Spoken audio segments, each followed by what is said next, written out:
Hello there everybody, Sam's Trains here, welcome back to the railway and welcome to another review. Up today it's another American steam locomotive from Bachmann.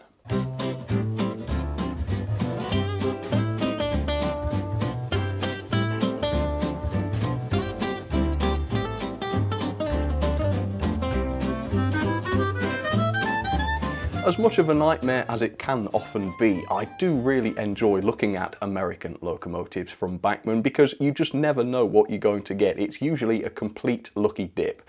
Sometimes you'll end up with a fantastic locomotive like this, the Pennsylvania GG1, phenomenal locomotive for the price. And other times you might end up with something like this, the fake FEF locomotive, which couldn't even run around my layout without horribly derailing, not helped by the fact that the minimum curve radius was not stated anywhere on the box. So today's locomotive is going to be just like those were, a complete lucky dip, and it is this. It is the Bachmann Alco 260 Mogul steam locomotive, and this is another DCC onboard locomotive. It has the sound value, which I've been quite impressed with in the past. So, like the others, this is a complete bargain, meaning that my expectations are completely scuppered. So the RRP is $159.99, and I bought this for $99.99, which is about 72 Great British pounds. For a DCC sound-fitted locomotive, that is insane. And that suggests that this locomotive did not cost very much to produce, which in one way is quite worrying, and in other ways is quite intriguing and exciting. So, yet again, no idea what to expect from this one, but we're going to find out today. So let's take a look, see what it's like. Okay, so as you can see, this locomotive is from the American Southern Railway, not Railroad, just to be ultra confusing. And as you can see, it's number 7082. And as always, I like to know a bit more about the real locomotives that my models are based on. So I've, Googled the running number and the class and whatever else I could find about this, and I cannot find anything concrete on this locomotive. And there is mention of this on a couple of forums, and the people there just say, it's just completely incorrect, possibly made up. They could be wrong, they're just people like I am, but the fact is I cannot find any information on a real locomotive like this. Most likely this will be loosely based on a real class of locomotive, but it will have had just, any old running number put on the side, which is why obviously I'm struggling to find out more. So yeah, if you know more than I do, which is probably quite easy to do comment it down below. This is what the box does tell us about the model. It's not very much. It is HO scale in quotation marks. I don't understand why. Item number 51815. It is an Alco 260 steam loco. I mean, Alco exists, so I can tell you about those later on. It does have the DCC sound value equipped, which is pretty good, and it's Southern number 7082, like I say. And that is basically all I know about this model, which is pretty exciting, isn't it? If I show you the side of the box, it's just got all of the usual generic print about the model. Again, it's nothing specific to this loco. So, what say you? We pull this thing out and find out what it's like. I think this is going to be one of the dodgy mechanismed Bachmann locos. That's what I'm guessing, but I could be wrong. Some of these Bachmann American locos are a complete surprise. I mean, that GG1, I was expecting that to be a load of rubbish. But it wasn't, so there's no telling what this is going to be like. Alright, so there is the locomotive. I must say, it looks nice, doesn't it? Usually the American locos I look at are huge things. This is much more like the size of a British steam locomotive. I mean, forget the fact that it's HO, so it's a bit smaller in terms of scale. But yeah, to me, this could be, if you squint at it or something, an IVAC class 2 or something. It's that kind of size anyway. Okay, so we've got various guides. Well, let's take a look at some of this. So we've got the quick start guide. This is for the DCC decoder. I'm pretty sure this is just a generic piece of paperwork that comes with all of this kind of decoder. Indeed it does, but we can now today look at the steam settings. So what have we got? We've got headlight, bell, whistle, short whistle, steam release, not applicable, smoke, if the locomotive is smoke equipped, which this isn't, a dimmer and mute. So not a great deal of different options there, although there will be some automated sounds that the loco plays. Hopefully, you never know, that's just an assumption. And then we've got, oh, not again. Oh, for goodness sake. Bachmann, how many times? I do not want a 326-page full-colour combined Bachmann & Williams catalogue 6.5 inch by 8.5 inch digest size. I do not want such a thing. I have no interest in it. I don't burn fires in the garden, so I can't put it on there. I wipe my bottom with proper tissue, so it wouldn't be any good for that. Stop sending me these sodding little cards. I don't want to rip it up and put it in the bin because it fills up the bin. Sorry about that. I may have a slight problem. Let's take a... Oh, wow. There's a lot of paperwork for this very tiny locomotive. I think this is the one we want though. Right. Bachmann, DCC on board. So that looks generic, doesn't it, about DCC operation. And here's the interesting part in portrait mode. Right, let's see. So you can see a bit about the mechanism here. Looks like it's got the typical can motor. That doesn't look like a coreless motor. So that rules out the sort of mechanism that was in that little tank engine I looked at. So it looks like it's got a typical Bachmann motor in it, possibly 3-pole. We'll have to find out. It does have proper wiper pickups, which is a good sign. Bearings, though, not sure yet. We'll have to investigate the loco for that. And then it seems as though all of the sound, the speaker at least, is in the tender, because I can see where the speaker goes inside there. So it looks like a fairly standard setup, if you ask me. That's all pretty good. Right, enough about the paperwork then. We'll just put all this to one side. Right, so accessories. Can't see any accessories, so let's go straight in and take a look at this thing. Now, I'm expecting the finish to be quite nice, and it is. Look at that. Yep, that's a typical Bachmann finish, isn't it? Even the plain blacks look good from Bachmann. It's great to see. Right, come on then. Let's see what this thing is like. How is it weight-wise? Okay, well, it feels distinctly average in its weight. I don't think the running plate or anything is made of metal, but then again, it doesn't feel feathery light either, so yeah, it's not a huge problem. Overall, this is looking quite good. There seems to be a lot of detail on here, not much in the way of print work, but then that's part and parcel of the livery, isn't it? So yeah, I would say very plasticky. I can feel like bits moving under my fingers and stuff, which is a little bit worrying, but then again, for $99, what do you expect? Overall though, from an appearance point of view, it looks pretty decent, but you never know, do you? So we'll take a closer look at this in just a second. Before that though, here comes a brief history of Alco and a little bit about Alco's moguls. And I'll warn you, it's a very, very little bit. So Alco, which stands for the American Locomotive Company, and that never occurred to me for some reason. I don't know why I never thought about that, but yeah, it does make sense. And the company was founded in 1901 when several different locomotive manufacturers merged together to form one single company. And the company went on to become the second largest locomotive builder in the United States, which is quite something, isn't it? Quite a title, only to be surpassed by Baldwin, of course, in their production capacity. And as well as steam locomotives, Alco also produced electrics, they produced diesels, and during the war they even went into producing munitions, which is quite cool. So this Alco mogul supposedly represents a generic 2-cylinder mogul locomotive. According to Bachmann, they're capable of speeds of up to 70 miles per hour in real life, and supposedly also the design was used for both freight and passenger duties. Yes, this information is ridiculously generic. I'm not certain which specific design this model is designed to replicate, if any, and as I say, just searching up the running number for this just brings up the model, which is very frustrating. So it does appear to be quite a late design. It's got some features typical of the 1920s, but that's as specific as I dare to go. At the end of the day though, it's a reasonably nice looking piece of kit at the moment, and I am very interested to see how it shapes up. So let's take a closer look. So here she is up close and personal for you, the Mystery Southern 7082 locomotive. And you won't be surprised to hear that this is obviously not the most detailed model in the world, but then again, of course it isn't, because it costs £72.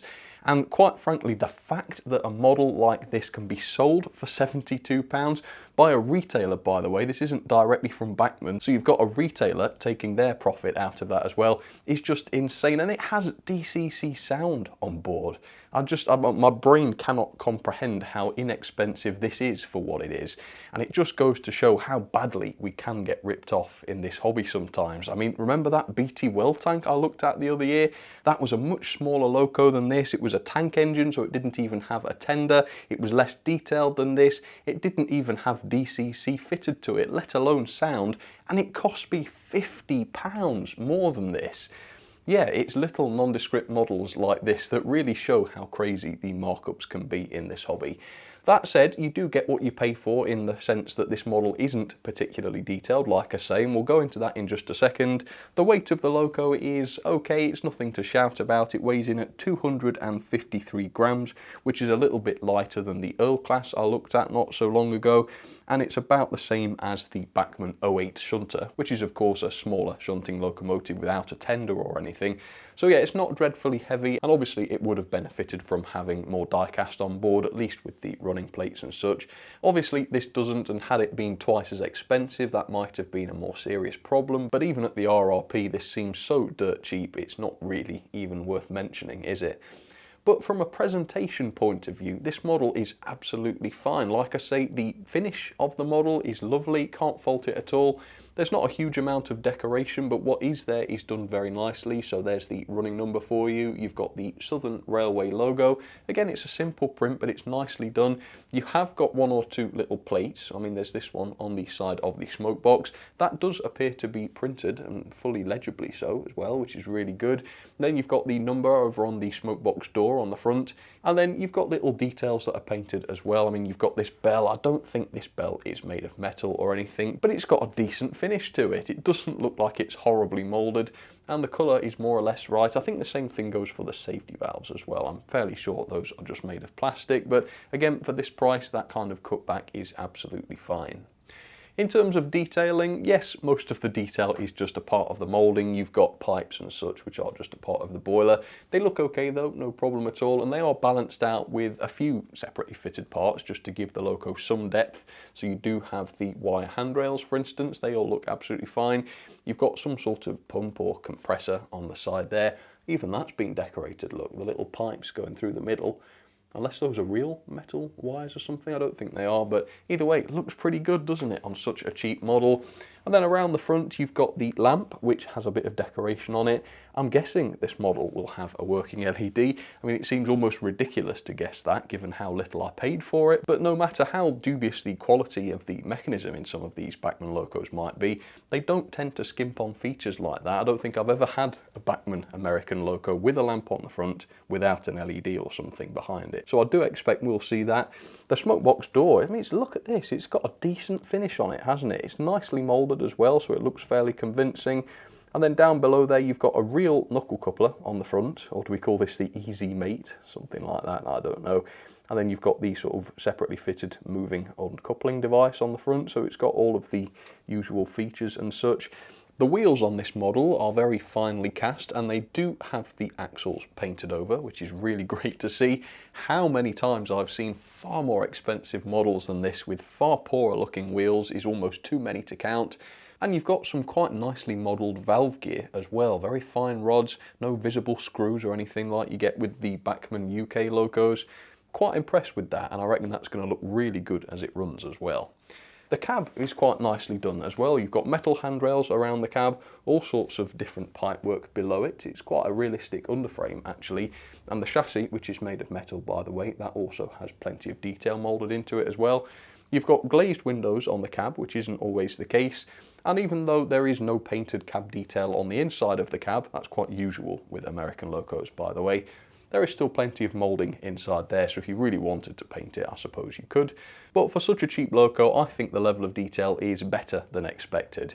And the tender is something I like very, very much. This is a really, really nice looking tender, if you ask me. Unusual shape, really. So yeah, you've got plenty of moulded detail on the side, lots of riveting and such. The decoration is, again, simple but adequate and high quality in the way it's been applied. And you've also got the running number around the back, as you can tell. You've got the coal load, which I think might be separately fitted. It does seem to be, and it's got a really nice shiny finish on it. And look, even at the front of the tender, you've got a little bit of glossy coal spilling out towards the cab, which is really nice. It is a bogie tender, interestingly. They do tend to be, don't they, from America. And the bogies themselves are reasonably nicely detailed, and they are fitted with metal wheels which do have pickups through the axles, I think, which is pretty good. And then around the back you've got more separately fitted handrails, a nice little separately fitted ladder which looks decent. There's a lamp, whether or not that's going to work I'm not sure, but hopefully it will. And then finally, another one of those pivoting couplings on the back there. So yeah, it's relatively basic, isn't it? But not as basic as I was expecting it to be, given how darn cheap it was. So let's take a look at the mechanism in the $99 DCC sound fitted locomotive. Almost unbelievable in this day and age. Yep, if this is good, I'll be very, very impressed, but you never know, it might be. So there she is, the Alco 260 from Bachmann down onto the track, ready for the first test.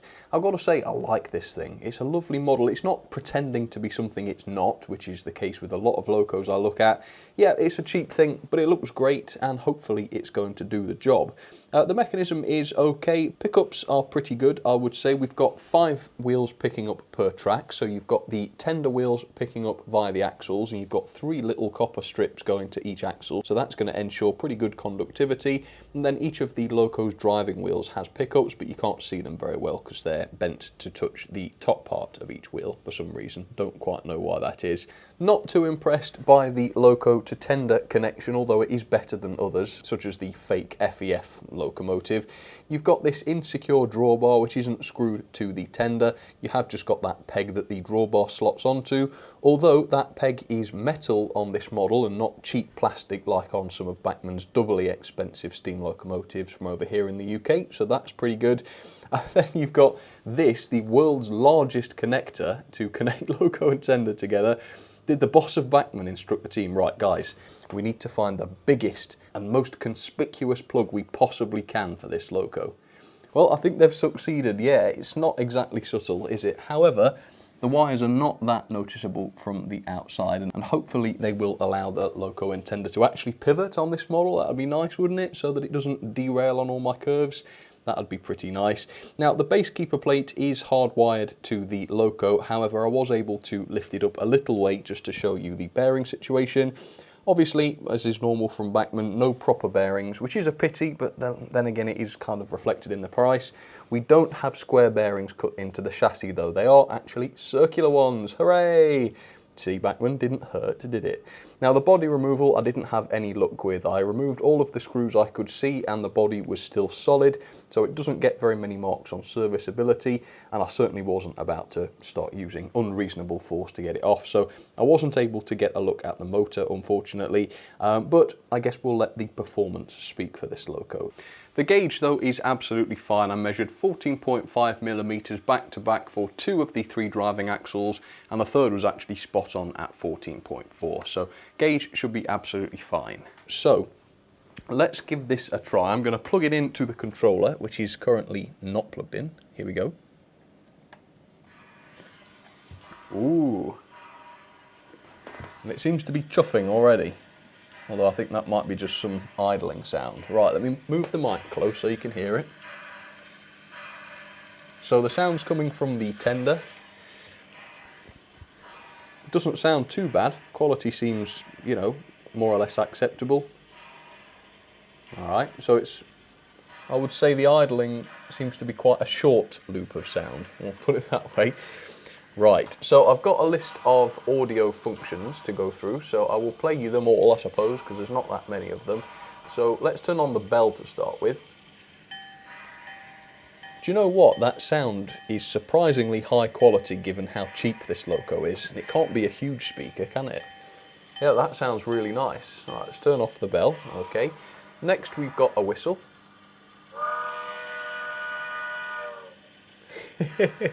Tell you what, I wasn't expecting such a grand whistle from such a small bony loco. It was quite grand, and the sound quality is very good indeed. This is way beyond sort of TTS quality. Let's see, we've got a short whistle. Oh yeah, it's very short. I love that, I could listen to that all the time. And then we've got steam release. Let's listen to this. Oh yeah, that was a good steam release. There's a smoke button, which I'm guessing isn't going to do much. Well, there's a mute. The sound fades away nice and quietly. Alright, that seems to be working. Right, so I don't believe we've got any headlights working, unless I can activate them. No, I have not got any lights working on this. So there is a dimmer option, so what if I enable that? Okay, so that's weird. I'm guessing it might be my controller then, because the same was true of the last loco, but I cannot get the lights to turn on, unfortunately. Let's just try it on DC mode. In fact, we'll start running it, shall we, on DC mode, because I want to know if the sound still works when plugged into an analog controller. So let's see.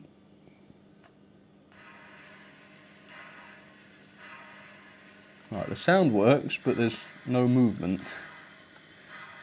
That's weird. And in reverse. No, that's on full power right there, no movement. So it's like the opposite of over here in the UK. Normally when you try a DCC sound loco on analog here in the UK, the Hornby ones, they just run but they don't make any sound. This one makes the sound but it doesn't run. Now, does that mean that there's something wrong with the mechanism, or is it just not working on analog? So back into DCC. Now let's give us some juice, and fingers crossed it's actually going to move. Oh, it is. Oh God, blimey. Let's go a bit slower. Alright, so this is 5 miles an hour apparently, folks. And it's going like a bullet. I mean, that's like as fast as I'd want it to go. Man, how quick is this model? Hang on, let's put it to 30 miles an hour. Oh my God. Oh my God, the sound, it sounds like a tractor. Oh, that is ludicrously fast. Oh, and it's derailed and short-circuited the controller because it was so darn fast. What the hell? Why is it so quick? Right, resume. Oh, they cut it off before it goes too quick. Right, so I don't know if it's the gearing or the decoder, but this thing seems to go ludicrously quickly. Let me try and get this to run as slowly as possible. Oh, oh, oh, oh, too much. Stop. Right, that there was 1 mile an hour. That's the lowest my controller can do. It literally won't go any slower than that, unless I start altering the CVs, but like I say, I always run models as they come. Maybe you could lower the start voltage, but straight out of the box, that is as slow as this thing can go. That is ridiculous. And it's not particularly smooth. It keeps stopping, doesn't it? Every rotation. So that's less impressive. Don't get me wrong, it's still very good for what it cost, but no, it's not doing it forwards. It's actually quite smooth forwards. Alright, fair dues. Okay, so I mean, it does synchronise its sound, but the trouble is, any more than sort of 5 miles per hour and it just sounds ridiculous. It's far too fast. Each chuff just gets shorter, as though it's just been playing faster. Bah, bah, bah, bah, bah, bah, bah. Yeah. But no, it's just, normally with sound-fitted locos, they become much more realistic, don't they? Because they're making realistic sounds.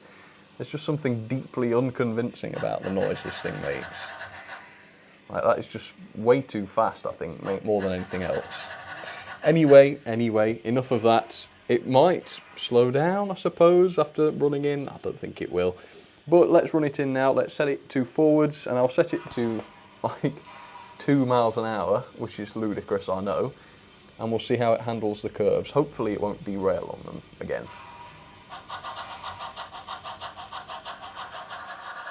Alright, so yeah, the sound quality's okay. It's not really the sound quality that's the problem. Oh, yeah, that front pony's off. Oh dear, and so it begins. Let's investigate. Alright, so it's just done it that time, without any problems. I didn't do anything, so seems a bit inconsistent in that sense. So yeah, I don't know, there's just 1 or 2 things that don't seem quite right with it. I mean, the headlight isn't working on analog or DCC, and I'm activating the right function. So that's a shame. I wish I could get the body off so that I could find out whether it's actually got an LED back there, but that wasn't to be. And then there's the fact that the slowest speed the loco is capable of isn't very slow at all, and yes, I could reprogram the CVs to make it start at a lower start voltage, But even at the slow speed, which isn't very slow, it's still jerky, and if it goes much slower than that, it's going to be much worse. So you wouldn't really want it going any slower than that, even though it's not particularly slow.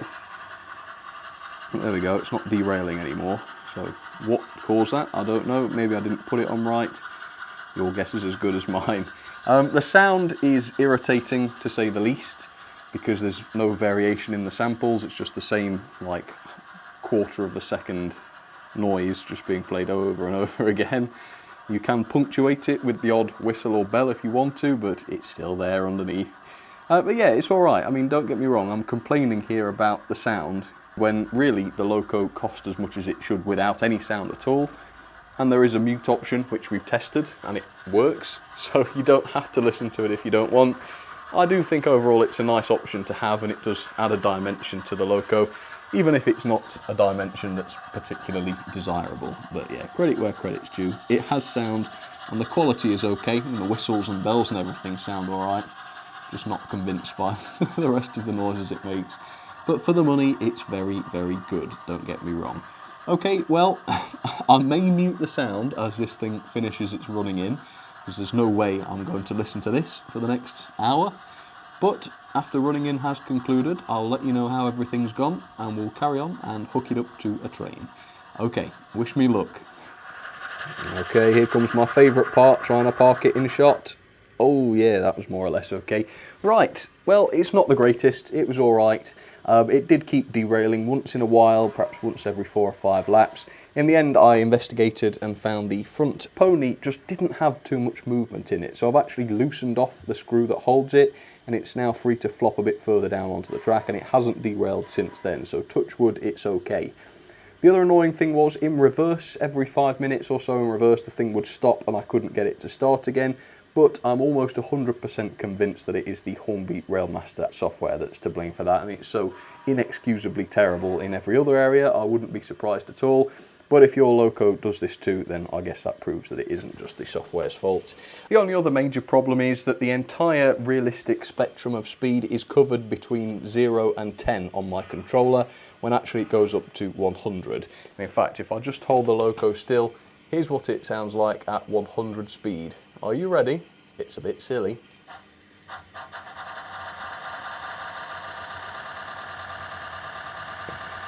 Yep.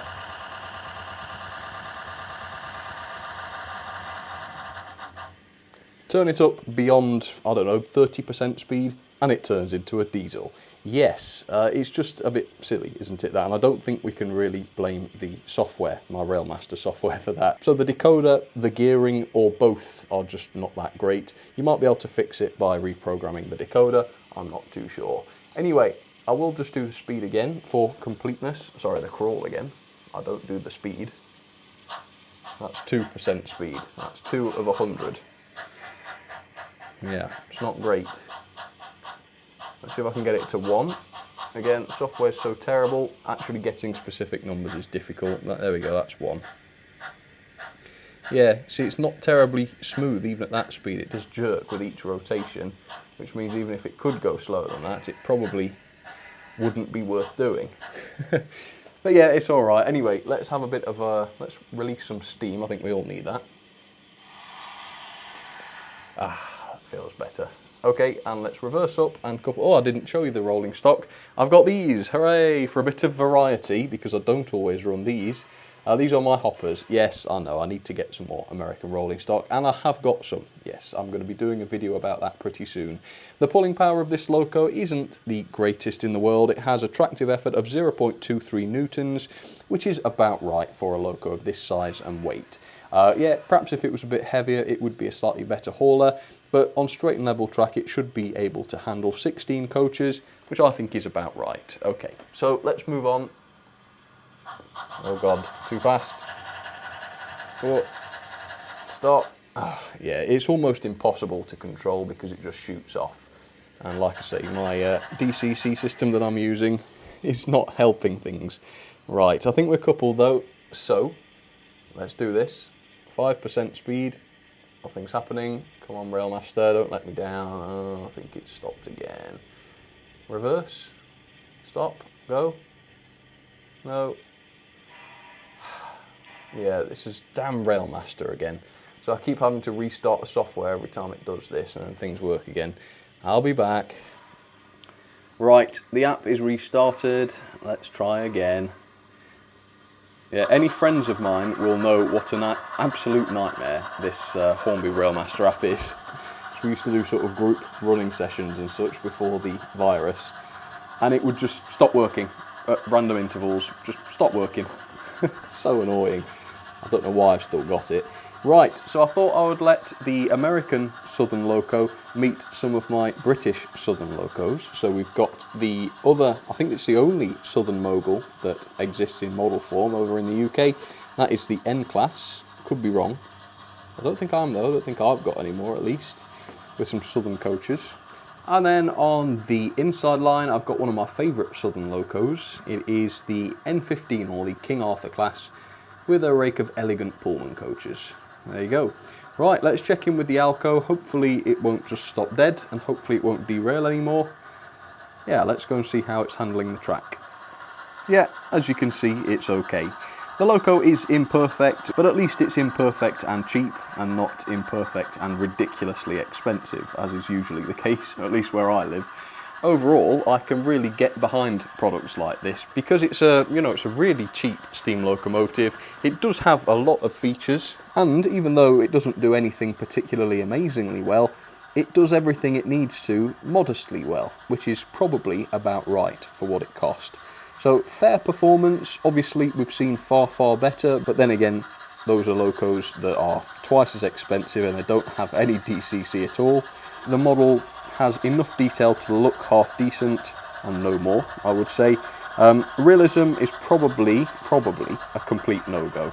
As far as I can tell, it's just a completely made-up locomotive that looks a little bit like a class that existed in real life, but it's being sold under all sorts of different liveries. Some of them might be accurate and some of them might not be. I'm not an expert in these things, so I couldn't say for sure. But for a little thing that is not very expensive and it's fun to play with and gets you used to the hobby and gets you running trains, it's absolutely fine, and you can do a lot worse than this. So if you want to pick one up, Train World, $99, difficult to go wrong. Definitely one of the better cheap DCC sound locos I've looked at, so that counts for quite a bit. Yeah, overall I like this thing. I've had a lot of fun with it today. Let's have some of those ratings then for the Bachmann Alco 260 Mogul with sound value fitted. That was not amazing or anything, but as usual with these Bachmann locos, much better than expected for how much they cost. So the level of detail, I've given 2.5 stars. There are some nice details on this, don't get me wrong. The finish looks fantastic. There's a bit more decoration than normal. You've got some of those sort of builder's plates and such which have been printed. I've seen those just left blank on other similar Bachmann locos, so that's pretty good. Then again though, you've got quite a lot of plastic parts, safety valves, bell. They look alright, but they are just plastic, not quite the same as metal. Quite a lot of moulded detail as well, basic cab, no painted detail inside there or anything. So it's a basic model, reflected in the price, but basic nonetheless. Then the performance, I'm giving this a generous 3-star on performance. It loses 2 stars, one for the just odd speed, It's too darn fast. It reaches what I consider to be the maximum reasonable speed when I set my controller to 10 out of 100, which means that the whole range of speed is focused right down at the low end and the high end just becomes ridiculous. And that's not just my controller or anything, because the sound of the Loco becomes ridiculous as well at that speed. It also means that there's no real way to make the Loco crawl out of the box without fiddling with the decoder, and I'm not willing to do that, frankly. I just want to get a Loco out of the box and have it run at its best as it comes. And also there's the occasional derailment caused by that front pony. And yes, it's cheap, and yes, I think it's a little bit better now that I've loosened off the screw.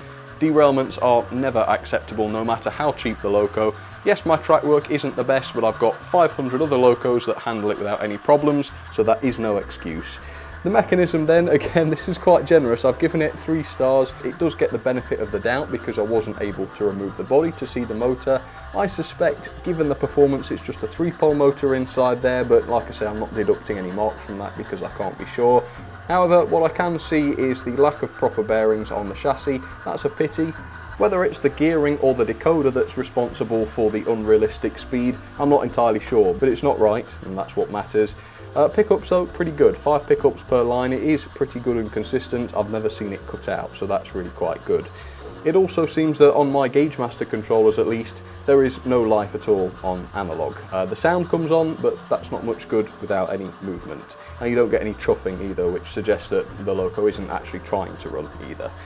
Okay, quality then, I've given 3.5 stars. It loses a little bit for the plastic construction. The die-cast running plate would have been really nice, and a slightly better quality mechanism would have been good as well. More competent gearing, perhaps a better decoder, and some proper bearings on the axles would have been really nice. But then again, none of this is too bad given how little the Loco cost. And I have to say the build quality of the Loco is pretty decent. I didn't see any glue, all of the separately fitted parts were fitted with accuracy, and the decoration was pretty accurate as well. So yeah, not a bad quality Loco really. Value for money then, with an RRP according to Train World of $159.99 and their price of $99.99, which translates to around £72, is astonishing for this. This Loco would have been great value even without DCC and without sound. The fact that it does have sound is just incredible. If you're over here in England, you do have to pay quite a bit for postage and customs. Doesn't matter too much to me because I buy 2 or 3, well 3 or 4 items in one go, but do bear that in mind if you're in the UK. The Loco could have been better, the lights don't seem to be working, doesn't seem to work on analog. Yeah, there are issues with this, it's not perfect, but for £72 or $99, you can't really go wrong. So overall that is 6.75 out of 10. It's not great, but the price matches the model, and that's what counts. So into the logbook we go. There it is, 24th above the E424 and below the Bachmann 121. Yeah, pleasantly surprised by that one. So there you go then folks. Yeah, I've really enjoyed this today. I do wish that manufacturers would produce more models like this. I mean, I'd love for them to keep producing the super detailed, super accurate stuff. But if they would just produce 1 or 2 more basic models, cost effective and also reflected in the price. I don't want Hornby, bringing back design clever stuff and just selling it for the normal price. It's got to be reflected in the price, otherwise there's no point. But I think models like this are very important to the hobby in general because they're so accessible, aren't they? $99, you can get a Loco that does everything without breaking the bank. So yeah, I like this for what it is. It's not going to be for everyone, it's not going to be for seasoned, serious modelers. But for what it is, I think it's perfectly okay. So I think that's all I have to say. Thank you very, very much for watching. I hope you enjoyed it as always, and I will see you again for another review very soon. Alright, take care folks. See you on the next one.